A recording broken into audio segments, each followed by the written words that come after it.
All right, ladies and gentlemen, welcome back to the GFINITY Spring Masters number 2, and we're in. This is, I think, the losers of Group D, right? Or is it Group C?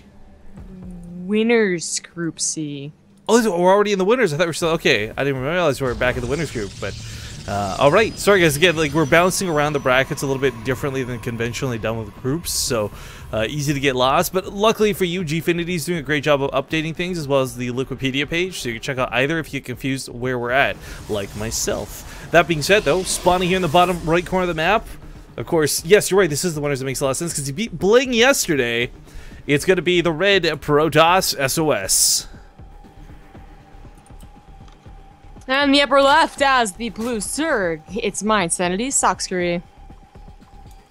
Alright, so Sacsri is a good player. There's, you know, the MYI blessing and all this other stuff aside. We can talk about his accomplishments, but he is coming up against one of the most, and I'll go ahead and a stone cold badass that is SOS. Oh, like this guy doesn't care. You'll get if Yeah. you're gonna get cannon rushed, you're gonna get cannon rushed. You know? Yeah, he's a stone cold killer in game. Out of game, he's kind of a goofy guy actually. Yeah, he was one of the people you actually met at Red Bull, right? Or am I thinking of someone Well, else? exactly. That's where I first saw him really shine. He was always kind of like the shy, like he'll smile at anything anyone says, right? Because he doesn't speak that, English that well.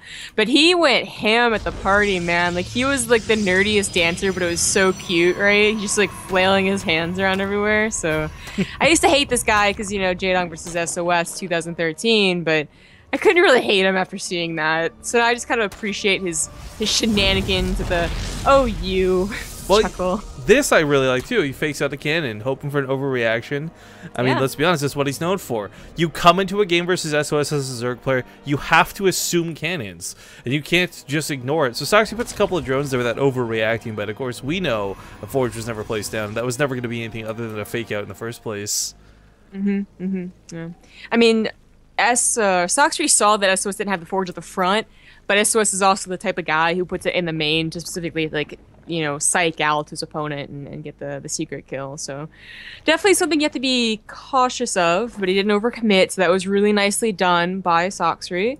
SOS just gets an expansion before some X-Core, figuring he was safe enough, and he was. Sacsri not even investing into any lings, despite having the pool done. Bets are closed, by the way, and it looks like there's a heavy favoritism to SOS. Got about 18,000 Partoofs bet on him, with a meager 3,500 on poor Sacsri. It does make sense, for me, I wouldn't have bet, honestly, probably, because I am not. Chat. Hey, shut up. I don't bet anymore. It leads to bad things. The caster bias becomes too real. She can't handle it. It's exactly the case.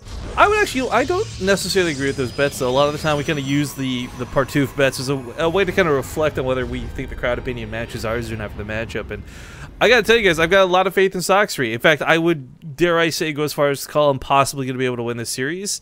Again, though, it's SOS, and I feel like for this guy, it either goes very much one way or the other. Yeah, that's what I was gonna get into, right? Like Sacsri, he's more of the hidden player. He could be performing very well on ladder, and we don't even know it. And SOS does have hit and misses. He's not the unbeatable force of like Innovation, who even on his worst day is still like really super solid. Well, that's because he plays Terran. That's actually kind of something to do with it, I'm sure. But anyways, SOS is just he's been more in the scene, right? He's been playing pro league and doing well for his team and whatnot. So the bets make sense in that way. I definitely wouldn't count Sacsri out. Well, SOS is going to get a queen kill. Not enough creep to keep Penny on. Little annoying for Sacsri. Yeah, those drones are very annoying. They would have been pulled had they come out in the first place, but walking into the army, a little unfortunate for them. Second queen on the way. This one can actually take out the mothership core so long as she doesn't take damage from the Stalker or the Zealot. Lings are doing a pretty good job pushing us back. It looks like Sacsri is going to hold on to the base. Zealot goes down, and this becomes incredibly less threatening. It's shocking just how good Zealots can be in the early game. I mean, they are just a force to be reckoned with. Yeah, certainly. Now the Overlord gets in here a little prematurely, I would say. Sees Well, he's gonna see the forge at the front. Well, he does because he has an overload right there. So maybe not. Just making sure that there's only 2 gateways and not 6 on the way. I think he did get most of the base covered with his overlord. Yeah. So he knows it's gonna be an expand build, and he'll have to decide what he wants to do with that. Whether he wants to drone and match the own probably like well-timed third base, or if he actually wants to try and tear it down. Now he does have +1 melee on the way. We've been seeing this more and more as, the dynamic of the matchup has shifted. Not so much, like, you still go into Roach and Roach Hydra for the most part, but, the end game is actually now Broodlords as opposed to a potential Swarm Host switch, which is a little odd to see. Melee weapon upgrades. Okay, so I'm thinking if it is Broodlords that you suggest, like, that's cool. That's where we've seen a lot of ZV. It's very long go, right? But that's it's a long way off, and that's the scary thing that I get a little bit worried about, because SOS is not a player who will typically let you play to that long game.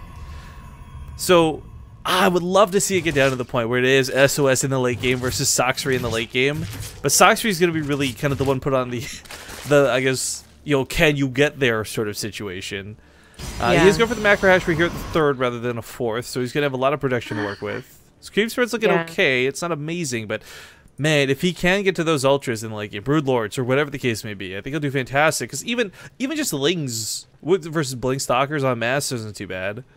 Not great. Yeah, so the +1 melee is not, we're not thinking like he's gonna get straight up to Broodlords or anything like that. No, but they're gonna be helpful in the mid game, and they're also going to get included in the very late game should it get to that point. So we do have a very basic composition of Ling, slightly upgraded with Roaches.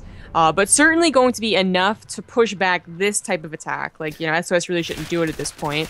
And maybe even break him in a very secured position back at the 3rd, which looks like that's Sacsri's plan, right? He stopped droning at 60 drones. He didn't get a 4th, he got a macro hatchery. You gotta tear down the base or get a lot of sentries. Well, engaging this army is not going to be easy, and one of the big things, of course, that these Lings are going to provide is the mobility to get behind and possibly surround.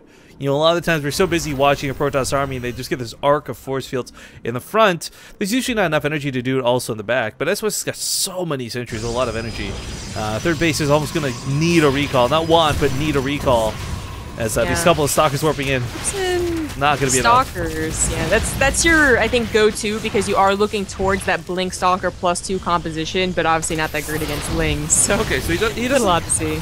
Doesn't bait out a recall with this, but brings the whole army back. So the same mission accomplished. Gives up the middle part of the map, so now the Roach is moving forward. God, that's a lot of Roaches. That is a lot of Roaches. I almost feel like he could just dive in here and kill the Nexus, but the question is, like, would that be worth it? There's cannons here, there's going to be force fields, a foot on overcharge. That's a big army for Sacsri. He absolutely dominates the army supply, but he can also lose this very quickly, very inefficiently, all depending on how this goes. I like that he segmented some of them off in the front, too.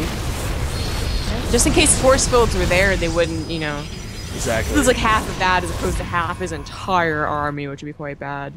Also gets a kind of the lay of the land type deal going there. Like, didn't see the army, so he knows it's probably over here. Force fields and 2 Immortals, however, is going to make this very difficult to bust. He's going for Tunneling Claws without Burrow, by the way. Small mistake. Yeah. Well, luckily it is what looks to be small, because he is transitioning and getting more drones. If he was trying to continue that attack, banking on having, like, Tunneling Claws, that would have been a big mistake. I mean, let's be honest, though, Burrow timing would have been so sick with the sentries here, because there's not that many Immortals out, right? But by the time this actually hits, there'll probably be about 3. There's a lot of... I didn't realize how far the upgrades are along. Already on the +3. If SOS gets the +3 weapon upgrades, he can just go mass Blink Stalkers to make this work. Right, yeah, exactly. And that's... I mean... I think we're gonna have Mutas on the way. There hasn't been any indication that Colossus are on the way. They are, but like they're not like about to come out right now. So I'd be surprised if you got like these this preemptive wave of Corruptors. Baits the army in the wrong position, realizing his opponent's got less supply than him, trying to really use this against them. SOS going back towards the Nash now leaves his 3rd base open, but quick to respond on both sides. Cannon's buying a lot of time. This Sim City, this wall off in the gateways is just fantastic. And Sacsri, despite the fact that he draws SOS out of position, despite the fact that he catches him off guard, still doesn't get any real damage done with this attack. That was an amazing hold. Anyone... A lot of other Protosses panic and die right there. I think that looks really, like, he made that look easy too, which is kind of crazy, right? Not a lot of people can pull off what just happened. It wasn't like, oh my god, the most epic hold of all time, let's overhype it, but that was really well pulled off. Yeah, and then with an attack like that, he gave away a lot of the ground fodder. So the Muta count, it's gonna get high and it's gonna get scary, but not for the next couple of minutes. And by not having the burrow for the attack, that actually does make it a little more. It makes it easier for SOS to respond to these mutas. Whereas before he could have been actually panicking because he didn't have enough observers and they were burrowed all over the place. Not a big a deal now. Well, one of the things is, with +3 weapon upgrades and these Stalkers, they can actually deal with the mutas pretty decently on their own. You're not going to need Phoenix the same way you would as a transition, but the problem is, though, he's going to have to bring so many Stalkers out of position to defend against this. Some are warping in, but they're getting picked off pretty quick. Yeah. This, it's hard to deal with mutas. It always is, and it always usually ends in a base trade unless you can get that Phoenix count up.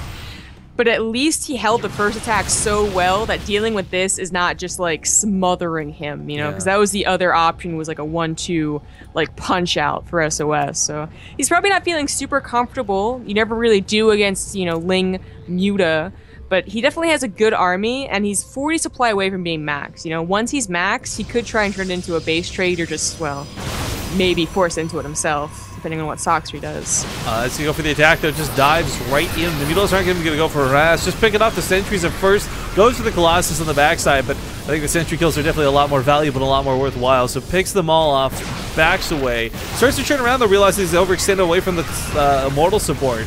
And these Mutas not exactly dominating the battlefield. Yeah, this one Colossus is so key. He did target down the sentries, which was also really nice, but that one Colossus took care of so many Lings that only had the melee upgrade, not the Carapace. Oh no. So that's some cool sneak attack potential. That's going to get shut down. DTs haven't been revealed yet, so we don't exactly have a ton of observers, or sorry, not observers, overseers. In fact, we have none. This DT sort of, I guess, transition, however you want to call it, sneak attack, it should get some pretty good damage done. There's no detection anywhere on the map. Not a Spore Caller to be seen, nor Overseer in sight.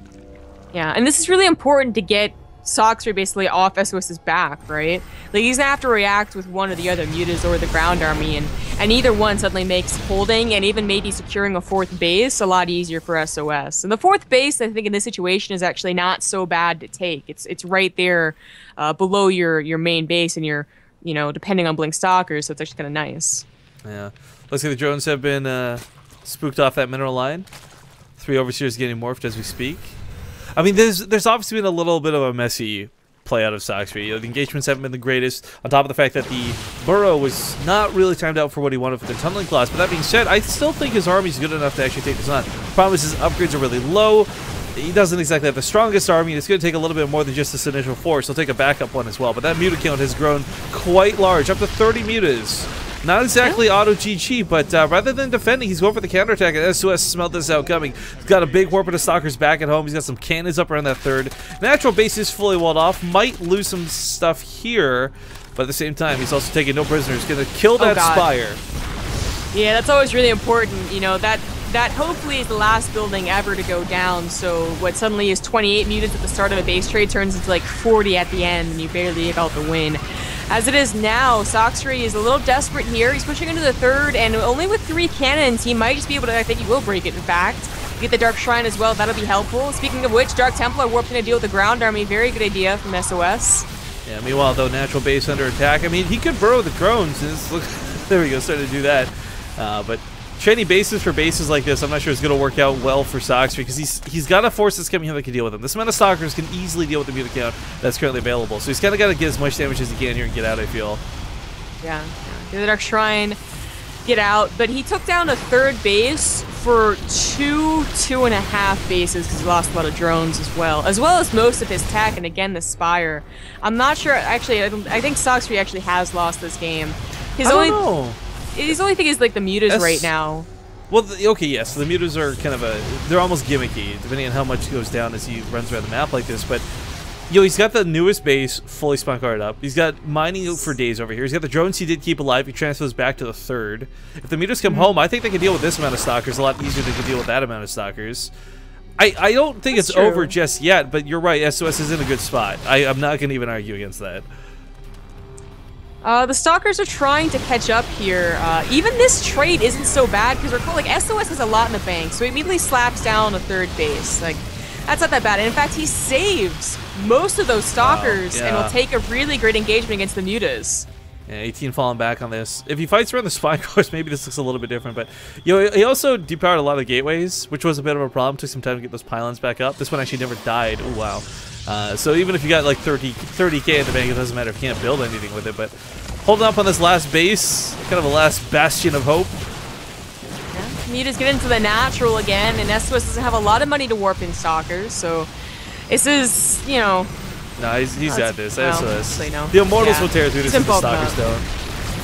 Even if the Mutas fought with this, I still don't think this goes too well, but this was a pretty good game of Sacsri. Either way, SOS will take the victory. GG. And gives him a 1-0 in the set. Also might be the longest game we've cast in 2